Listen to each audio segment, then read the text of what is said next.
Dekada ng lubog sa tubig ang isang sementeryo sa Macabebe, Pampanga. Sumasakay ng bangka ang ilang bisita at meron namang mga puntod na tuluyan ng inabandona. Nasa frontline balitang yan si Rainiel Pawit. Kalbaryo para sa ilang residente ng Macabebe, Pampanga ang pagbisita sa sementeryo ngayong undas. Dito sa San Rafael Cemetery, balot ng maitim at mabahong tubig ang mga nicho. May ilang puntod ding nilulumot at natakpan ng mga basura. Ang puntod nga ng nanay ni Hilda, kahit pa pinataasan na, hindi pa rin ligtas sa baha. Yun nga ang sakit ng loob eh. Patay na nga, nalulunod pa sila sa tubig.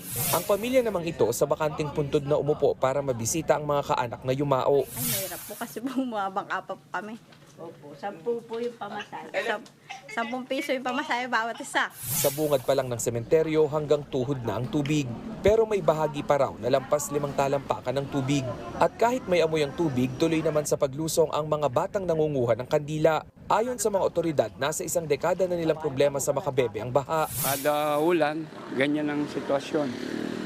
Tapos may high tide, low tide pa na tumataas yung tubig. Para tugunan yan, umuusad na ang itinatayong Integrated Disaster Risk Reduction and Climate Change Adaptation Project sa bayan. Mismong si Pangulong Bongbong Marcos ang pumunta sa Phase 1 ng proyekto nitong Agosto. Kapag nakumpleto hanggang Phase 2, may ibsan daw nito ang pagbaha sa Masantol, Minalin, Santo Tomas at Macabebe.